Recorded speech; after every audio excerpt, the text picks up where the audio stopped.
was at you the other day, it was like, are you harnessing your inner Arlo? You had some Sinatra going the other day, I don't mind that. Right. You timer? It's 11. Go. I don't think that's gonna be an issue. I don't think, anyway. It said 15 minutes, but I'm like, dude, it's only 4 slides.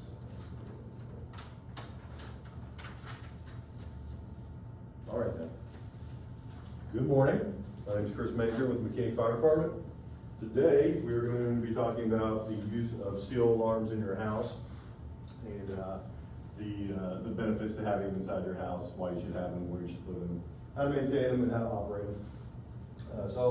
The department's been making a push to make sure that everybody in the community has these, and then identifying the differences between these and smoke alarms, which some people confuse as being the same alarm, but they are actually different. So we will begin with the history of the CO alarm and where these things come from.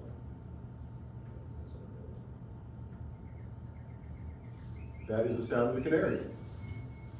So back in the coal mining days, throughout the country, the coal miners had canaries inside their coal mines that would stay down there with them. The canaries typically are a singing bird, so they would sing on and off while they were down there working in the mines. When the canaries stopped singing, the coal miners would know that something was wrong and would let them know that they're supposed to get out of the coal mines and get out to fresh air. So the concept has transitioned from using a small bird in the coal mines to now using what we use today, which are CO alarms that are placed in houses during construction.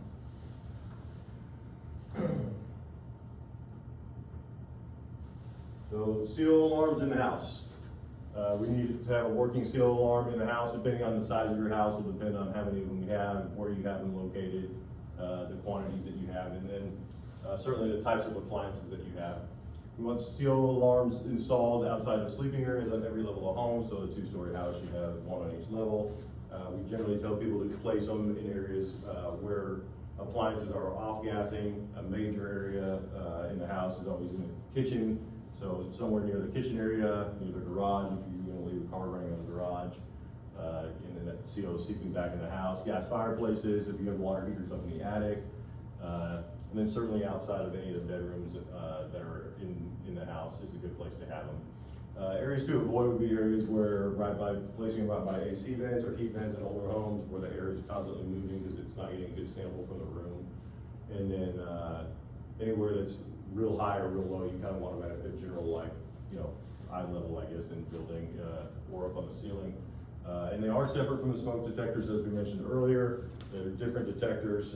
In the newer homes, you'll see homes with a combination detector that will be identified on the detector as both smoke and CO, so you could see them placed there. But in the older homes, you're probably just going to have the smoke detector, so you need to get a supplemental CO detector. They're labeled as such on the packaging. When you go and install one in your house, you'll just follow the instructions on the back of the box. You can pick them up at any hardware store, probably even in the grocery store nowadays, but it'll tell you how to install them, how to change the batteries. And a new home build will be installed when the builder builds the house, and they'll be hardwired into the system. But if you're going to put your own in, there's also a third type which you can plug into an outlet inside the house somewhere that just runs off AC and will have a battery backup.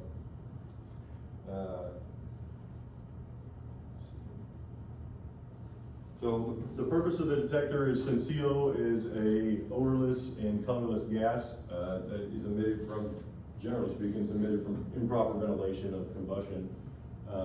That's the reason we want the detectors in the house. So you would have one in the house anywhere that those items are found. Talk about the areas that they should be installed in. For those of you who have not heard what one sounds like, when you install a new battery, you place a new battery in the back of the detector. To test it, you press it until it chirps. It chirps once, the green light should come on. This one does not have it, but it tells you that it's operating as it's supposed to.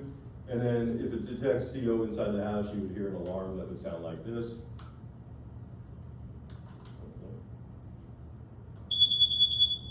And that alarm would just continue to go off if it picks up CO. As I said, if the alarm does sound, what you wanna do is either, replace, if it chirps once, just replace the battery. The battery should be replaced at least annually, if not every 6 months. We tell everybody, whenever you change your clocks in your house and change the batteries, that's the best way. If you feel like it's malfunctioning, call the fire department, let them come out and check, make sure that the O2 levels in the house are where they're supposed to be. If it is alarming and all of them are going off in the house, you just need to get out to fresh air.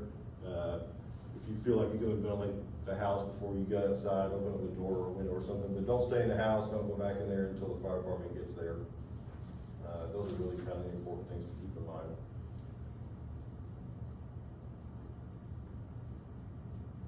And there's a refresher of what we talked about, newly moved to fresh air locations, outdoors or by an open window.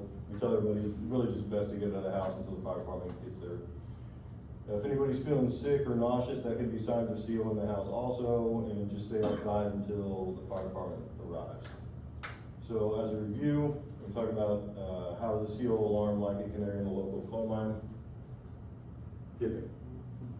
How is the CO? Because if it stops singing, that's a sign there's CO, present, no ventilation area. There you go. What can you do to keep CO alarms working properly? Test them, change the batteries. Yeah, they're awesome. And what should you do if an alarm alerts you to CO in the home?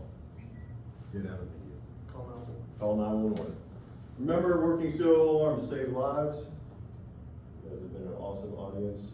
If you have any questions, you can contact the King Fire Department Training Division. My name is Chris Mayzner. You can reach me there. The number is posted on our website, and I will give you a business card before you guys leave. Feel free to reach out.